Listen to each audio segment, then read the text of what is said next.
I'm here with Munich Legends at Legends of the Fall 2025 to walk around, chat to some owners and see what the event is all about. This has got to be one of the coolest car parks. It's just full of Beamers. Everything's a Beamer. Nothing's crept in. Oh, lovely. My name's Karen. I came in an E36 M3 Evolution convertible. I'm Marcel, and I drive this E36 Alpina. My name's Terry Franks, and I drive Old Sharky. I'm very proud of it. It's my little pride and joy, especially when it's been serviced. This particular one I've owned for 3.5 years. Did you always want this, or know that you were going to own it at some point, or was it sort of spare at the moment? No, it was a dream car. So this is actually my second. My first one is unfortunately written off, so... Why does that happen to all of them? It's the nature of the car. When I first bought it, it's just an old BMW, right? It comes a point with these cars where they get neglected, people don't spend the money to keep them maintained. Yeah. And then you get an idiot like me that buys them and then gets them all nice. So the suspension was fine, it was just a little bit wallowy, but we had everything refreshed and now it feels pretty cool. Have you been to the Legends of the Fall event before? This is my second time, but last time I came really late and there wasn't a parking space, whereas this year I came right on time. And you got a premium car parking space. Front of space, exactly. I feel like BMW's got a real spot-on community where everyone's just got super nice cars, they're happy to talk about them, happy to bring them out. It's like a wide range of cars too. You have like the concourse grade stuff that won awards, and you have cars that are like daily driven like these cars around us. Yeah. And then you've got like race cars, people who bought like Facebook Marketplace cars for a few £100s and then tarted them up a little bit, brought them here. I feel like I'm playing Forza or something. There's just so many cool cars turning up.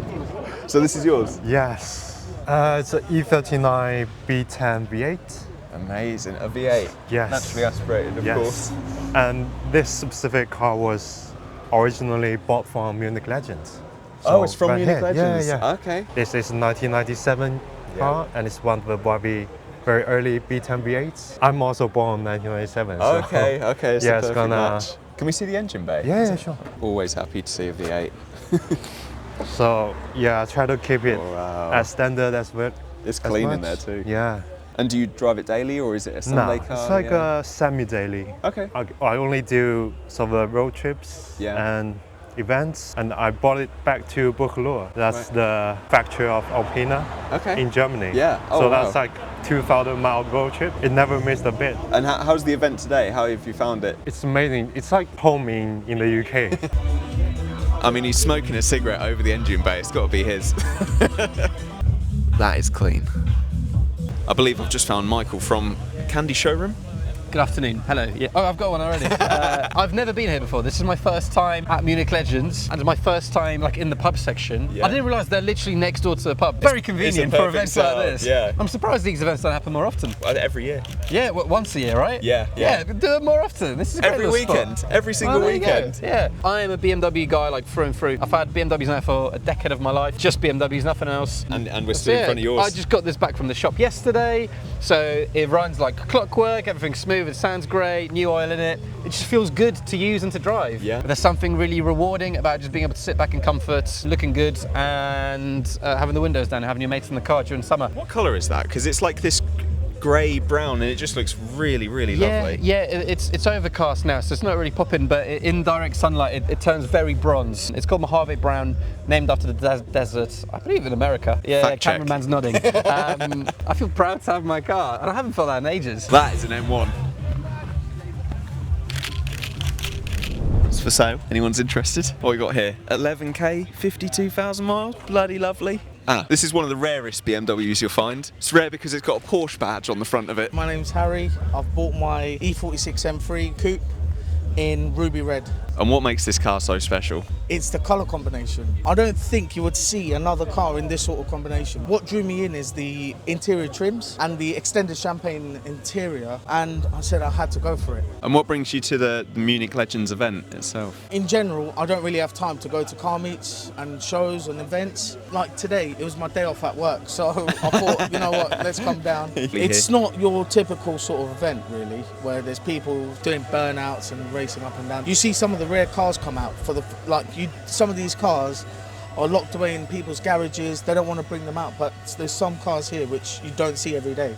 Like there's a couple of rare Alpinas over there, E30 M3s, rare collectibles that don't come out. So what's your name, mate? It's David. David, Louis, nice to meet you. Louis. Nice to meet you too. So you've brought an E92 M3, which is my favourite car ever, and it is in the coolest colour. What is it? It's more a metallic. That's got to be pretty rare, right? Because I've not seen any others in that. It is the only one that they made one of one in this colour worldwide. Wow. So BMW made 40,092 E92 M3s worldwide. Left-hand drive, right-hand drive. That's the only one finished in Mora. And what brings you to Legends of the Fall, the event?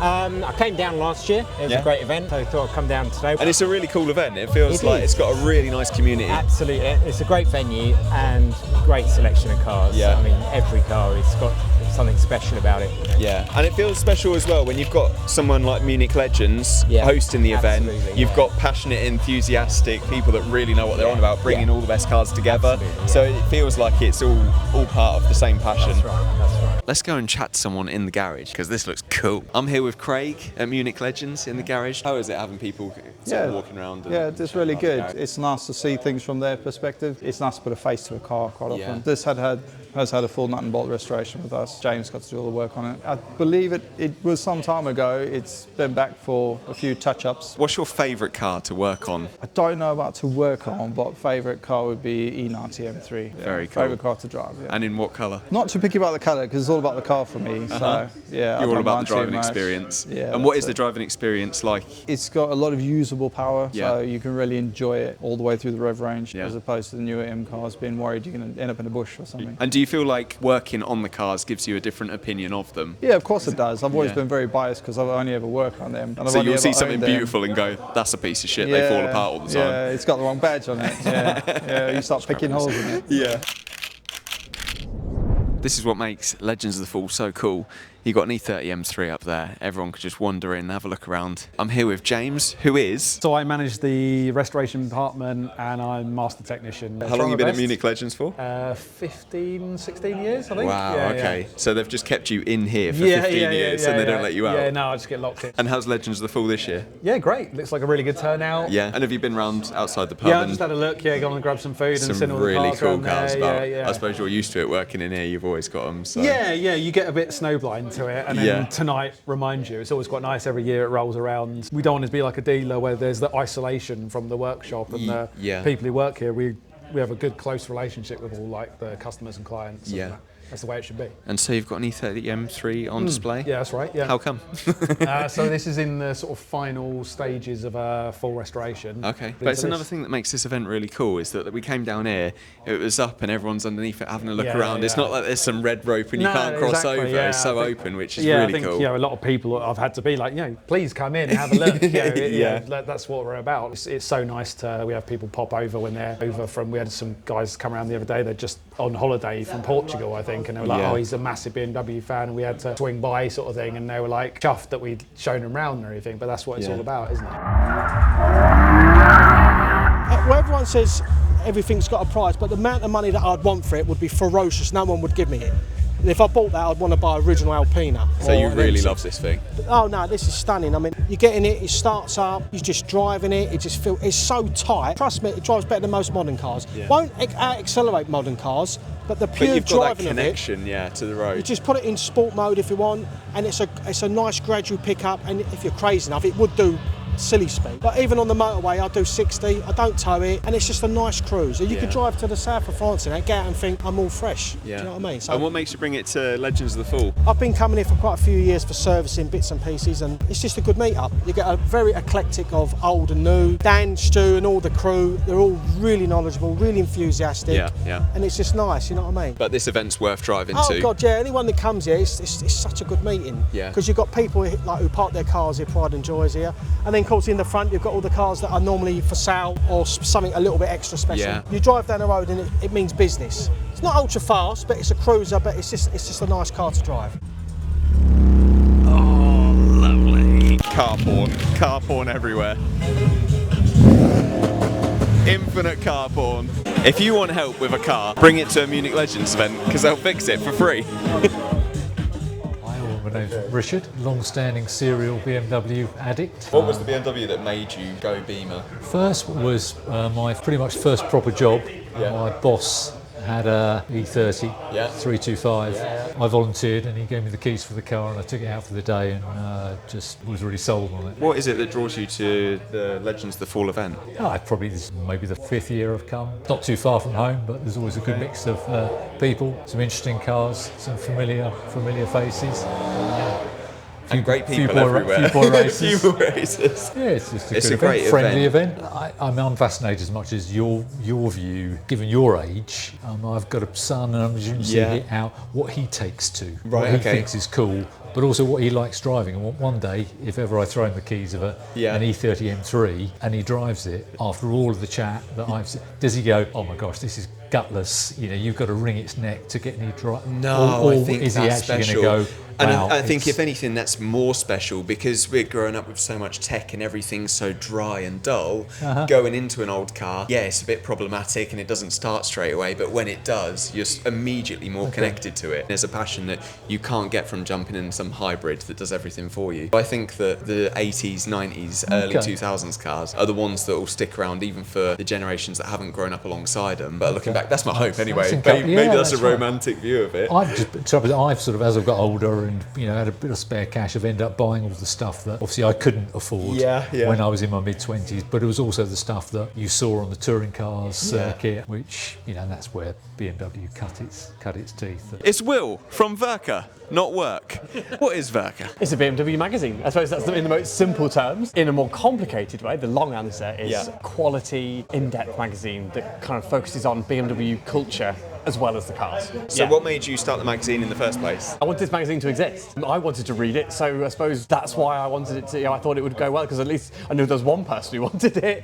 I'd seen what had gone on in the Porsche world and seen the kind of high-end magazines that exist there with 000 and Duck and Whale and some things like that, and I thought the BMW community, it's not the same as the Porsche community, but there's similarities, and I thought I'm part of that BMW world and I want there to be this magazine and something like that for BMW, so let's do it. To be here at this show, I mean, I'm not local, but it's absolutely worth it for me to come down and just be at the show. I went around when it was dark and saw some really cool cars and saw some people leaving, heard some great noises. It seems, as always, the diversity of cars, again, sort of modified cars, some really well presented, sort of like just bog standard cars, but just sort of really well looked after. People that clearly love and adore these things and have just brought them along, and there's so much appreciation for everything. People want to come down and show their cars, not necessarily because that they just like car shows, but they know that their car is going to be appreciated by this community. And there might be someone who's spent hundreds of thousands of pounds in this showroom, whatever, but comes out there and sort of like nerds out about sort of like some sort of like rare wheel option. I think that's what so people love about it. What the BMW community is so good about is it actually appreciates such a wide variety.